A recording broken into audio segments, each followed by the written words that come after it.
আমার প্রায় সময় আফসোস হয় যে আমি আলেম হয়েছি, মাদ্রাসা ব্যাকগ্রাউন্ডের, কোরআন হাদিস নিয়ে পড়াশোনা করেছি, ভালো কথা, কিন্তু পাশাপাশি আমি কেন চিকিৎসক হলাম না, অথবা অ্যাটলিস্ট আমি চিকিৎসার সাথে জড়িত কোনো পেশায় কেন আমি নিজেকে জড়াতে পারলাম না।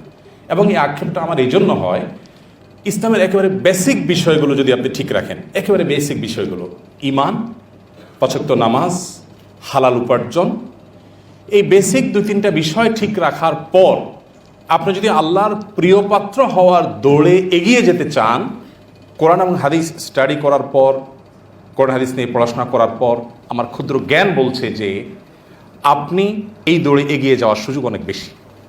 মানুষ হসপিটালে কখন আসে, ডাক্তারদের কাছে কখন আসে, নার্সদের কাছে কখন আসে? সবচেয়ে অসহায়ের সময়টা, সবচেয়ে কষ্টের সময়টা। এই সময়টাতে একটা মানুষের দিলের যদি হৃদয় নিংড়ানো দোয়ার কথা বলেন, আপনি আমাকে বললেন ভাই দোয়া করেন, বললাম ঠিক আছে ভাই ফিয়ামানিল্লাহ, এটা একরকম কি বলে এটাকে ট্র্যাডিশনাল দোয়া আর কি। কিন্তু আপনি যদি বলেন যে কোনো শব্দহীন দোয়ার কথা, যে আমি শুধু ফেল ফেল করে আপনার দিকে চেয়ে থাকবো, কিচ্ছু বলবো না, মুখ দিয়ে একটা শব্দ উচ্চারণ করবো না, কিন্তু এমন ইফেক্টিভ দোয়া হতে পারে, এই দোয়া আপনাকে পাতাল থেকে আকাশে পৌঁছে দিতে পারে। সেই দোয়া পাওয়ার সুযোগ আপনাদের কাছে যতটা আছে, আমি বিশ্বাস করি অন্য কোনো পেশার মানুষের কাছে এত বড় সুযোগ নেই। কিন্তু দুঃখজনক বিষয় হলো, এই সুযোগটাকে আমরা অনেকে হাতছাড়া করি। আমি দেখি, খুব অবাক লাগে যে এই সুযোগটা অনেকে হাতছাড়া করছেন। তো আমি আশা করব যে আপনারা সেটি হাতছাড়া করবেন না। আহাব্বুন নাস ইলাল্লাহি আনফাহুম লিন-নাস, আল্লাহর কাছে সবচেয়ে প্রিয় মানুষ, সবচেয়ে প্রিয় মানুষ কারা? নবী করিম সাল্লাল্লাহু আলাইহি ওয়াসাল্লাম বলেছেন, যারা মানুষের জন্য সবচেয়ে বেশি উপকারী হয়, যারা মানুষের জন্য যে যত বেশি কল্যাণকর হয়, মানুষের কল্যাণ চায়, মানুষের কল্যাণ কামনা করে, কল্যাণ পৌঁছাবার চেষ্টা করে, এই মানুষগুলো আল্লাহর কাছে তত বেশি প্রিয়। নফল আমল অনেক বেশি করে, নফল রোজা অনেক বেশি করে, সেই মানুষগুলো আল্লাহর প্রিয়। কিন্তু আল্লাহর প্রিয়, সবচেয়ে প্রিয় মানুষের তালিকায় সবচেয়ে উপরে নাম যাদের থাকে, এই মানুষগুলো হলো ওই যে বেসিক বিষয়গুলো ঠিক রাখার পর সে মানুষের উপকারে নিজেকে যত বেশি নিবেদন করে। নবী করিম সাল্লাল্লাহু আলাইহি ওয়াসাল্লামের এই হাদিসটির আলোকে আপনার আল্লাহর সবচেয়ে প্রিয় মানুষ হওয়ার সুযোগ আছে। আপনি একজন চিকিৎসক হিসাবে, আপনি একজন নার্স হিসাবে, আপনি একজন মেডিকেল স্টুডেন্ট হিসাবে, আপনি যে পেশারই মানুষ হন না কেন, আপনার জন্য পরিষ্কার গাইড কোরআনে আছে। আমি সেই কোরআন এবং হাদিসের আলোকে কয়েকটা পয়েন্ট আকারে আপনাদের ভাই হিসাবে আপনাদের প্রতি আমাকে যেটা অনুরোধ করা হচ্ছে, সেজন্য কিছু নসিহা, যেটা আমার নিজেকে এবং আপনাদেরকে পাশাপাশি আমি বলছি। আপনাদের নিয়তগুলোকে আপনারা যদি একটু শুধরে নেন, কেন আমি এই পেশায় আসছি, কেন আমি কাজ করছি, কেন চাকরি করছি, আমার এখান থেকে একটা উপার্জনের ব্যবস্থা হয়, আমার ফ্যামিলিটা চলে, আমার একটা ক্যারিয়ারটা দাঁড়াবে, এটা একটা উদ্দেশ্য তো হতেই পারে, বা এই উদ্দেশ্য তো আমাদের সবারই আছে। কিন্তু এর বাইরে যদি আমার উদ্দেশ্য থাকে যে আমি এই পেশায় আমার এই কাজটা করে আমি কিছু মানুষের দিলের দোয়া নেব, আমি কিছু মানুষের হৃদয় নিংড়ানো ভালোবাসা নেব, আল্লাহর কাছে তারা মুখে কিছু না বললেও চোখের চাহনি দিয়ে ভিতর থেকে এমন কিছু বলে দিবে যা আমার অনেক উপকার আসবে, এবং এই দোয়াটাও মূলত আল্লাহ তাআলার কাছেই করবে, সেজন্য মূল উদ্দেশ্য হবে আল্লাহর কাছে বিনিময় লাভ করা। তাহলে আপনি যেই হন না কেন, আপনি যতক্ষণ আপনার রোগীকে, আপনার পেশেন্টকে আপনি সময় দিবেন, যতক্ষণ পেশেন্টের আপনি সেবা দিবেন, তার পুরো সময়টুকু ইবাদত হিসাবে গণ্য হবে। নফল নামাজের অত থাকলে যেরকম সওয়াব পেতেন, আপনি নফল রোজা রাখলে যেরকম সওয়াব পেতেন, নফল ইতিকাফ করলে যেরকম সওয়াব পেতেন, আপনার এই পুরো সময়টা পুরাটাই মনে হবে দুনিয়াদারি কাজ, আপনি ট্রিটমেন্ট করছি, এখানে আখিরাতের কিছু নাই। এই পুরো সময়টা আপনার সওয়াবে পরিগণিত হবে এবং পুরোটা আপনার আখিরাতের ব্যালেন্সে জমা হতে থাকবে। যদি আপনার উদ্দেশ্য হয় যে আল্লাহ, তোমার এই বান্দাকে আমি সার্ভিস দিচ্ছি, আমার পেশাগত দায়িত্বের বাইরে থেকে আমি তোমাকে খুশি করার টার্গেট নিয়ে আমি তাকে সার্ভিস দেওয়ার সর্বোচ্চ চেষ্টা করছি, উদ্দেশ্য যদি এটা হয়, ইন্নামাল আমালু বিন্নিয়াত, আপনার উদ্দেশ্যের উপরে ভিত্তি করে আপনার এই কাজটা সাধারণ চিকিৎসার কাজ হবে না, এটা তখন একটা ইবাদত হবে, এবং আপনি পুরো সময় জুড়ে ইবাদত করা কিন্তু সুযোগ পাবেন। আমি আশা করব সেই নিয়তটাকে আমরা ইনশাআল্লাহ বিদিল্লাহ খাঁটি করে নিব, নির্ভেজাল করে নিব, এবং আল্লাহর কাছ থেকে সওয়াবের আশায় আমি কাজ করবো ইনশাআল্লাহ।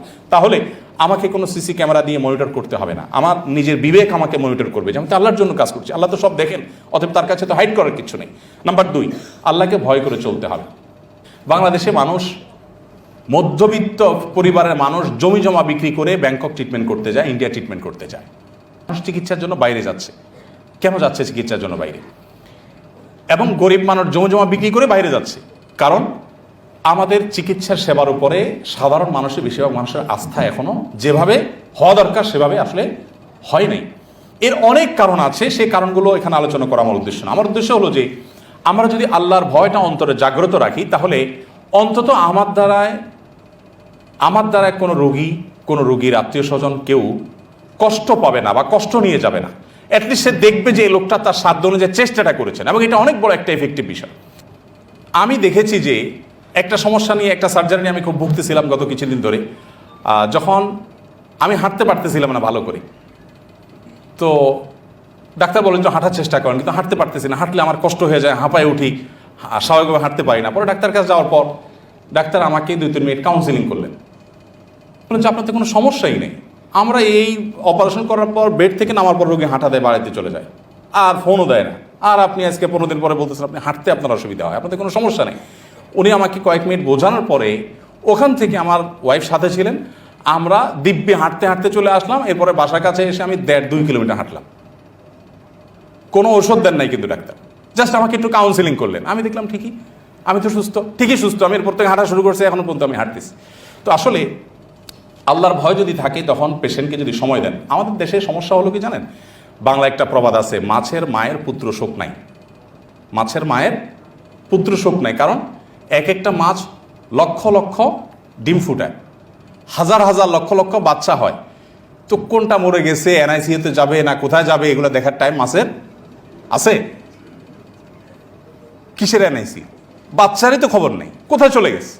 এই জন্য বাংলার প্রবাদ হলো মাছের মায়ের পুত্র শোক নাই। আর বাংলাদেশেরও অবস্থা এরকম যে এত মানুষ দেশে, যে কয়টা অ্যাক্সিডেন্টে মারা গেল, কয়টা গাড়ি চাপা মারা গেল, কয়টা হরতালে মারা গেল, কয়টা আগুনে পড়ে মারা গেল। এখন আর ওই সিঙ্গেল মৃত্যু বা সিঙ্গেল খুনের কোনো নিউজও পত্রিকালারাও ছাপতে মনে হয় ইতস্তত বোধ করে, যে 1-2টা মরছে, এটা বলার কিছু হলো। 2-400 মারা গেলে সেটা একটা নিউজ হতে পারে। এইরকম একটা সমাজ আমরা বসবাস করছি। এটা বলার উদ্দেশ্য হলো যে ডাক্তার বলেন আর হুজুর বলেন, আমাদের এত ভক্ত, আমাদের এত রুগী, এত মানুষ, মাছের মা তো এত সন্তান, যে দেখার সময় নেই রুগী কোনটা থাকলো, কে খুশি হলো, কে না খুশি হলো, দিয়ে দিলাম। এটা হুজুর বলেন আর ডাক্তার বলেন, সবারই আমাদের একই দশা। আমাদের রোগীদেরকে সময় দেওয়া উচিত।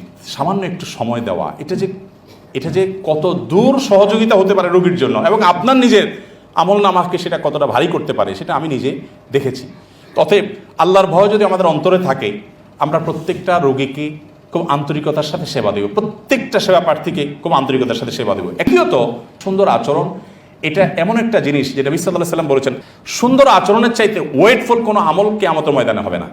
এই জন্য নবী করিম সাল্লাল্লাহু আলাইহি ওয়াসাল্লাম এই বিষয়টার উপরে খুব বেশি গুরুত্ব আরোপ করেছেন। যে আমাদের সেই জায়গা থেকে আপনাদেরকে বলছে, আপনাদের উত্তম আচরণটা আপনার রোগীকে অনেক বেশি কিউর হতে সহযোগিতা করবে, এবং আপনার নিজের আমলকে ভারী করবে, এবং আপনাকে সবচেয়ে জনপ্রিয় করবে আল্লাহর কাছে এবং মানুষের কাছে, সবার কাছে আপনি প্রিয় হতে পারবেন উত্তম আখলাকের মাধ্যমে। একজন ডাক্তার যদি রোগীর সাথে হাসে, বিশ্বাস করেন, আমার দেশে রোগীরা তো ডাক্তারদেরকে স্যার সম্বোধন করে, তাই না? বেশিরভাগ ক্ষেত্রে আমি তো অনেক দেশে জানি যেখানে রোগীদেরকে স্যার বলে ডাক্তাররা।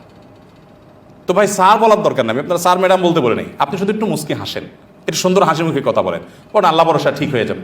সে ক্যান্সারের পেশেন্ট হোক, সে লাস্ট স্টেজে থাকা মানুষ হোক, আপনি আল্লাহর পরে কনফিডেন্ট রেখে বলেন আল্লাহ ভরসা, আল্লাহ তাআলা পারেন এমন কিছু নাই, ইনশাআল্লাহ ঠিক হয়ে যাবে। কত বড় একটা শক্তি যোগাবে এটা বলার লোককে রাখে না। 4 নম্বর, স্পেশালি আমি আপনাদেরকে অনুরোধ করবো যে সবসময় দিনই কাউন্সেলিং নিজেও গ্রহণ করবেন, পেশেন্টকেও দিবেন। একটা শুধু পয়েন্ট বলি, সেটা হলো তাওয়াক্কুল, আল্লাহর প্রতি ভরসা। আপনি যখন একটা পেশেন্টকে বলবেন আল্লাহ ভরসা ঠিক হয়ে যাবে ইনশাআল্লাহ, তখন কিন্তু সে মানসিকভাবে একটা আস্থা পায়, ভরসা পায়, যে ডাক্তার সাহেব বলছে ঠিক হয়ে যাবে। ঠিক হওয়ার মালিক তো আপনিও না, আমিও না, আল্লাহ তাআলা ঠিক করার মালিক। কিন্তু আপনি যদি তাকে বলেন ইনশাআল্লাহ ঠিক হয়ে যাবে, আল্লাহ ভরসা, টেনশন নেবেন না, আল্লাহর কাছে দোয়া করতে থাকেন, তাহলে বিরাট বড় একটা আস্থা পায়। আপনারা জানেন যে মানুষের শরীরে ইমিউন স্ট্রং করবার জন্য মনোবলের একটা বিরাট শক্তি থাকে। এই মনোবলটা তৈরি করার জন্য আমি যদি ওয়াজ করি 10 বার একটা রোগীকে, তার চাইতে আপনি একজন ডক্টর হিসেবে যদি আপনি বলেন যে এটা ঠিক হয়ে যাবে ইনশাআল্লাহ, কোনো ব্যাপার না, তাহলে এটা অনেক বেশি সহজ হবে। আমার যে অপারেশন হয়েছে এই গত মাসখানেক আগে যে কোনো একটা হসপিটালে, তো অপারেশনের পর যখন পোস্ট অপারেটিভ রুমে আমাকে রাখা হলো, আমি তো মনে করছি যে আমার পোস্ট অপারেটিভ রাখছে, তা আমি এখন মানে মরার কাছাকাছি আর কি, এই পর্যায়ে আছি। আমি ওইভাবে মেন্টালি মোটামুটি সবাইকে খুব আশপাশে রাখতেছি, বলছে আমার ওয়াইফকে একটু রাখেন, ভিতরে ঢোকার সুযোগ দেন, ডাক্তার সাহেব পাশে থাকেন, অমুক পাশে থাকেন। আমি অবস্থা খারাপ হয়ে যাচ্ছে যে আমি কখন এখান থেকে বের হব, কি হবে আমার, আমি আদৌ বাঁচবো না, শেষ, কালিমা টালিমা পড়তেছি। এদিকে এক নার্স আরেকজনকে জিজ্ঞাসা করতেছে ওনার কি হয়েছে, তো বললো যে ওনার অপারেশন হয়েছে। এটা শোনার পরে সে বলতেছে ফ্রি অপারেশন হয়েছে। মানে এমনভাবে সে একটা গাল ভেঙসি দিয়ে ওই নার্স তার সহকর্মীকে বলল, আমি খুব অপমান বোধ করলাম যে এইটা নিয়ে আমি এখানে শুয়ে আছি। মানে এইটা কোনো রোগের মধ্যে পড়ে? এইভাবে সে মানে আমাকে এত ইয়ে করলো, তাচ্ছিল্য করে বললো যে এই অপারেশনের জন্য এত ডাক্তার 6। তো এখন তাদের এটা বলার পরে আমি চিন্তালাম, লা হাওলা ওয়ালা কুওয়াতা ইল্লা বিল্লাহ, আমি তো লজ্জা হওয়া উচিত। এইটার জন্য আমি এত লম্বাভাবে টানটানে শুয়ে রচ্ছি, আমাকে দুজন ধরে দাঁড় করাচ্ছে। আমি এরপরে বিশ্বাস করেন ওই নার্সদের কথোপকথন থেকে আমি এতটা সুস্থ হয়ে গেলাম, আমি বললাম আমাকে পার করেন এখান থেকে, আমি সুস্থ। মানসিক একটা বিরাট শক্তি তৈরি হয়ে গেছে। দেখেন, একটা নার্সের কথোপকথন আমার সামনে বলে নাই, পর্দার বাইরে তারা বলা বলি করতেছে, কিন্তু শোনার পর আমি চিন্তা করলাম, হায় হায়, আমার কোনো রোগী হয়নি আসলে হিসেবে। কত বড় দেখেন, আমাকে এর আগে প্যাথেরিন ইনজেকশন দিচ্ছে, দিয়ে বলতেছে আপনি ঘুমান স্যার। আমি কি ঘুমাও, ঘুম আসতেছে না তো। বলছে বলেন কি আপনি, এরপর ঘুম আসতেছে না আপনার? সেতে কিছু নাই তো, আপনার তো ব্যথা থাকার কথা না, ঘুম থাকার কথা না। আমি বলছি না, আমি শেষ হয়ে যাচ্ছি, আমি অস্থির। প্যাথেরিন ইনজেকশন যে কাজ করে নাই, নার্সের একটা কথা তার চেয়ে বেশি কাজ করেছে। বিশ্বাস করুন, এদেশে মানুষ অনেক সহজ সরল, অল্পতে মানুষ খুশি হয়ে যায়, অল্পতে খুব বেজার হয়ে যায়। আপনি একটু যদি শুধু সময় দেন, একটু মুচকি হাসি দেন, আপনি সময় দিতে পারতেছেন না, মুচকি হাসি দিয়ে মানা করে দেন যে আমি এটা আমি আপনাকে সময় দিতে পারতেছি না, মানুষ অনেক খুশি হয়ে যায় এবং মানুষের অনেক উপকার হয়। আমি পেশেন্ট হিসাবে গত 1-2 মাস ঘুরে ঘুরে আমার অভিজ্ঞতাগুলো হয়েছে। আল্লাহ রাব্বুল আলামিন আপনাদের এই পেশাকে ইবাদত হিসেবে গ্রহণ করার তৌফিক দান করুন।